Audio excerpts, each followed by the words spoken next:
I was 16 at the time, and me and my friends, I'll call Evan and Jake, wanted to rent a hotel for the night, since it was spring break. We got to the hotel and checked in. It had a really funky smell, but we still stayed there anyway. Once we got to our room, it was about 3 p.m., so we decided to go swimming. The pool entrance was downstairs, the part from the hotel. When we got there was a man, at least 6'3", all in black, with a hood covering his face, facing us. I panicked a little, but not out loud. We got to the pool and swam for a few hours, until we saw the same man again, all black, sitting on a chair by the pool. I cleared my throat. Can I help you, sir? I asked. No response. I still eased, a little paranoid.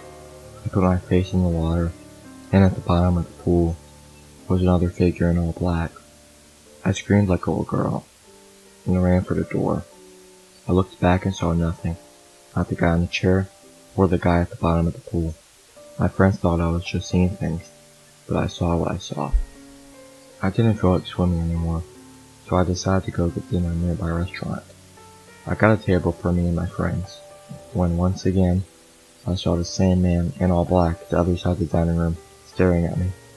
I have had enough. I started to make my way towards him, but as soon as he saw me, he took off.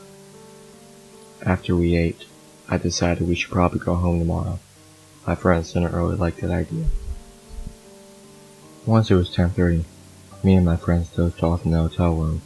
I woke up to some noises. I saw a shadow of a figure at the end of my bed. I calmed myself down and told myself that it was that I put there before I went to bed. Then I went back to sleep.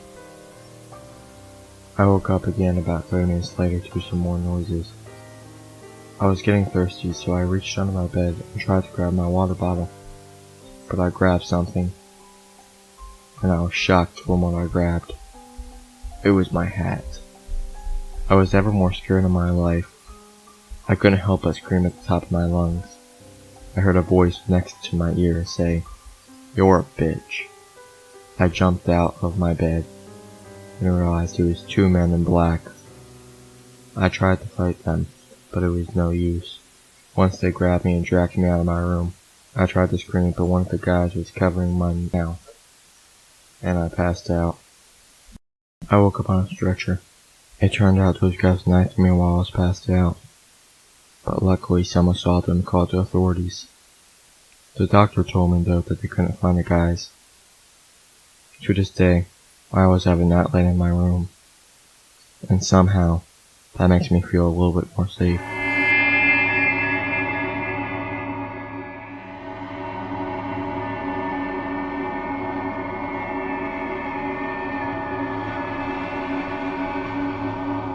So, this happened 3 months ago.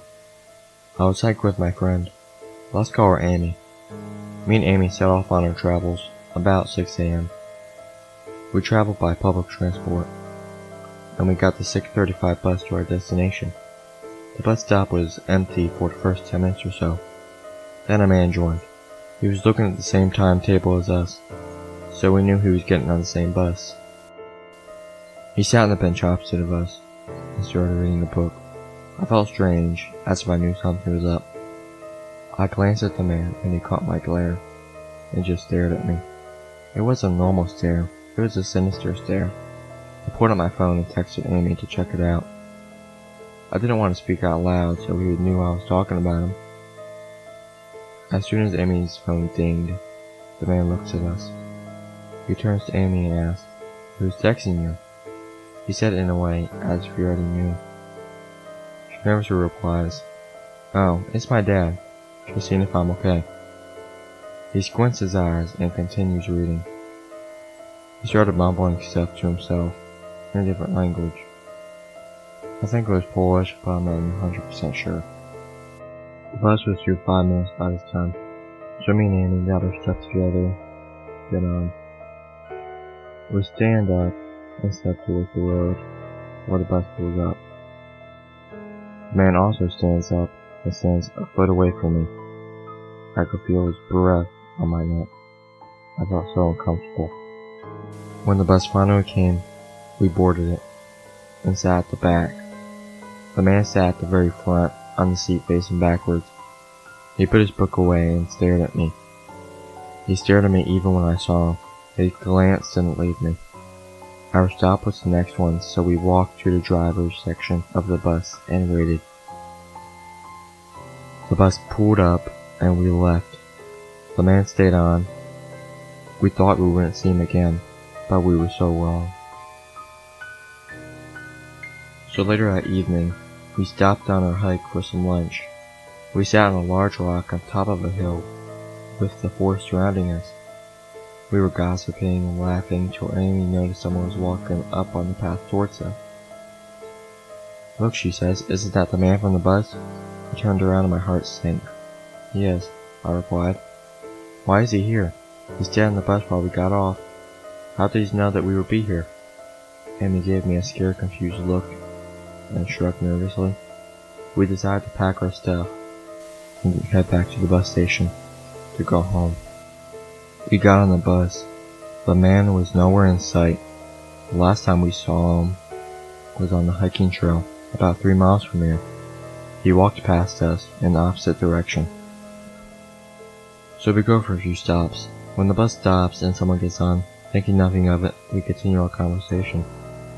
When a hand touches my shoulder, I say, "Hey," and I turn around to see the same guy sitting there, touching my freaking shoulder. What the frick, I thought to myself. How could he have gotten this far in this short amount of time? He was miles behind us. It's impossible. "Yes, can I help you?" I kindly replied. "No, I just wanted to feel you." Immediately creeped out, I stepped up and complained to the driver about what he had just said. The driver stopped the bus and asked the man to leave. The man gets off, staring at me viciously as he passes me. I sat back down and didn't say a single word till the bus right back. We got off the bus and Amy asked me if I was okay, and that I was looking pale. That was strange, wasn't it? I asked Amy for reassurance that I wasn't exaggerating. "Hell yeah, it was," she instantly responded. We walked to Amy's house and sat in her room for an hour or two. We watched a movie and chatted.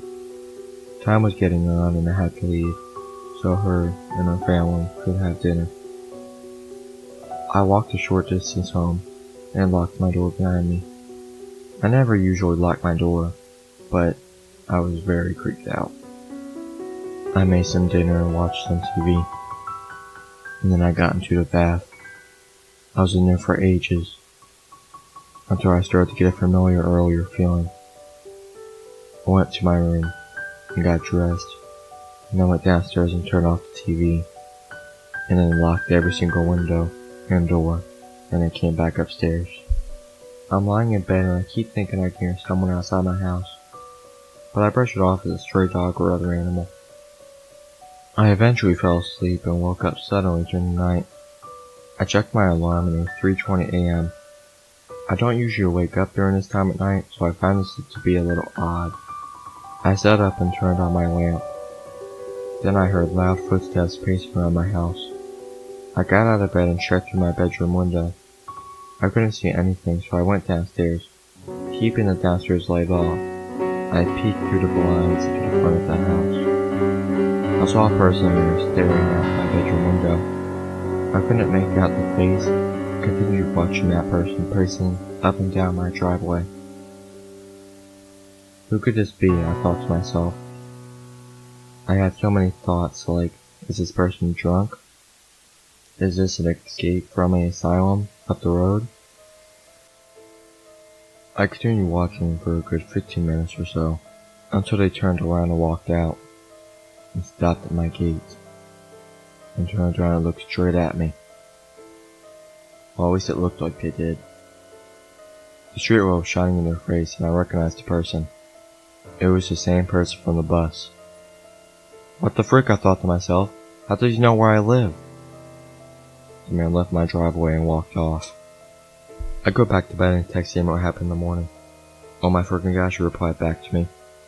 Anyways, we plan to meet at a cafe for lunch. Once we're there and sat down in our chairs, we noticed the same guy on the opposite side of the road pacing up and down, staring directly at me. For the rest of that day, most places I go, I'd see him. I got very uncomfortable, so I went to my local police station afterwards. They said they logged it down, but they couldn't really do anything. I left the police station feeling pretty crappy because I couldn't do anything. And over the next few days it got worse and worse. I would hear him banging on my door at night saying that he loves me and to let him in. But one night, the neighbors must have called the police because of the disturbance, because I saw blue lights and he got arrested. I went down to the officer and told him that I already reported him. I hoped that they could actually do something now, but he said the best they could do is only give him a warning. Over the next 1 to 2 weeks, he was pretty calm, until I started to get a phone call from an unknown number. I answered a few times, but it was only heavy breathing. I started declining them, and I was getting like 50 to 100 calls in 20 minutes. I eventually changed my phone number. It's been 8 weeks now, and I haven't seen the man, but I have heard some weird noises outside my house late at night. Nothing has happened yet, so far.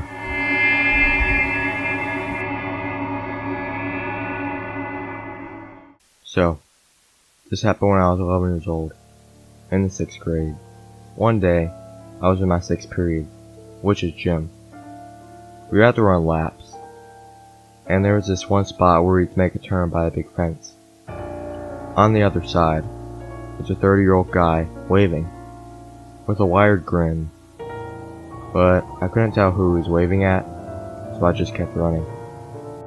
When gym was over, I packed up and got ready to leave to go home. When I went to the front gate, I exited, and I saw the same guy. But this time, he wasn't grinning at me anymore. He was smiling. I started this big walk because I was getting a little freaked out. After I got away, I turned back and I did not see him, so I was relieved at the time. When I was walking, a blue car pulled up next to me and rolled its window down a little bit. I couldn't see the face of the guy at all, but I heard his voice. He said that I look like a nice kid and I'm smart. I just smiled, and I said thank you, and then he said my full name. I was shocked, and I asked him, "How do you know my name?" Then he rolled the window all the way down. It was the same creepy guy with the same creepy smile. I ran and turned back and the car was still there. I was only 5 minutes away from my house, so I just kept running. After I made it to my house, I was sweating, my hands were shaking. I locked all my windows and doors. I was tired, so I went to sleep in my bed. When I woke up, it was 11:32 p.m. I was thirsty and I wanted to get some cold water. So I got up to go get the cold water, but by the time I got to the fridge to get the cold water, I heard a knock. I looked out the window, and what I saw shocked me. It was the same smiling guy, but there was something in his hands. I couldn't see because the outside lights were off, but I thought I was going to faint. I ran to my mom and dad's room and tried to open it, but it was locked, so I banged loudly. Of course they got mad at me for waking them up, but I told them there was a creepy guy outside our house. So my dad went to go check it out. I stayed with my mom. When my dad got back, he said he saw nothing, and then we all heard a sound. My dad chased the sound while my mom called the police. Then I heard a scream. When the police arrived, my dad was holding the man down. They got a kitchen knife, and they were right by the broken window, which caused a loud sound. The police arrested him. After 2 days, the police gave information to my dad about what happened. So my dad told me the guy had been stalking me every time I walked from home to school, and he watched me through my window. I tried to tell my friends about what happened, but they didn't believe me. I'm 14 years old now, and I wonder, what would have happened if I kept sleeping? and I had not told my dad.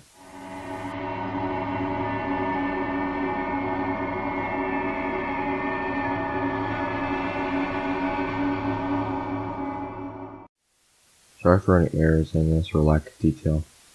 I tried to keep it short enough that it wasn't a novel.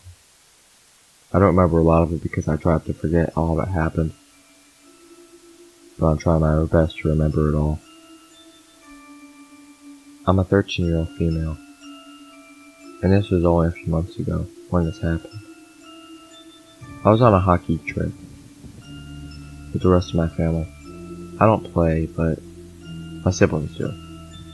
I'm generally a quiet person. I have social anxiety and don't react well to situations where people compliment to me or anything. My family just pulled into a rest stop I was already familiar with.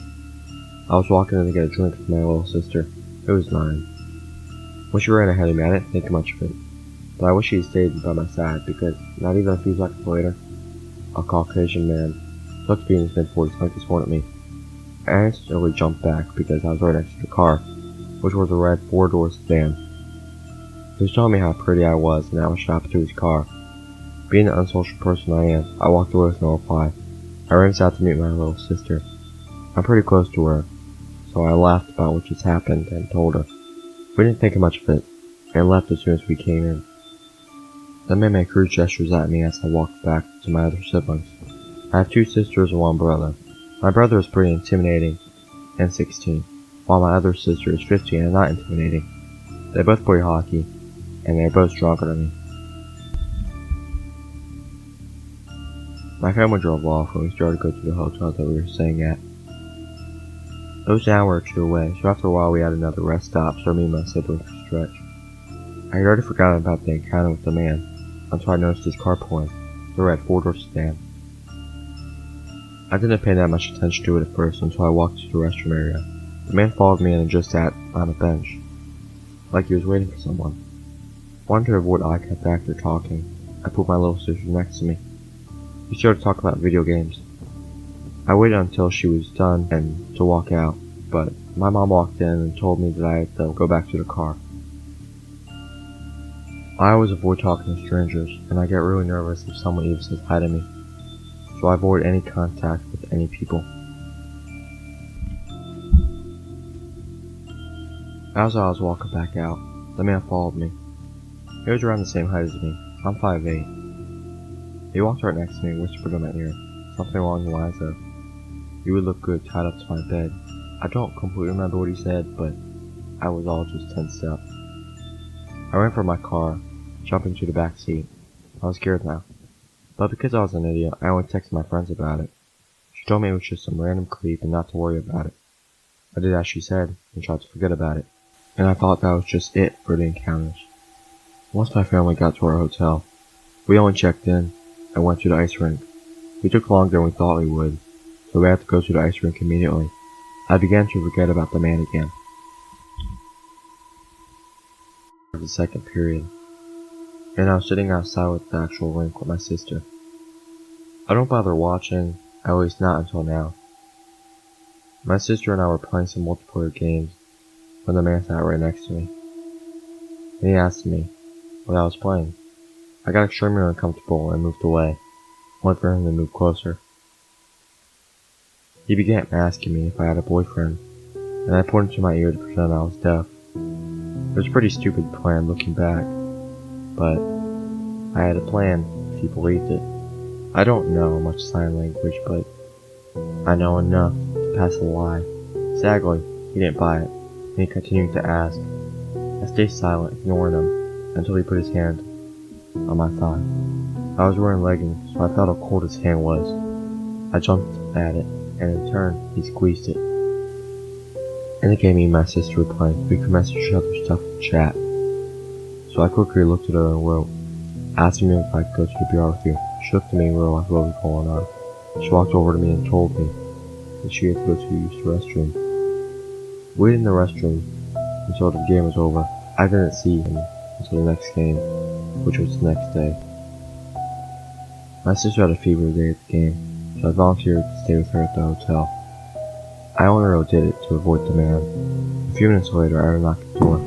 At the time, I thought it was my sister, so I opened the door, and I assumed it was her again.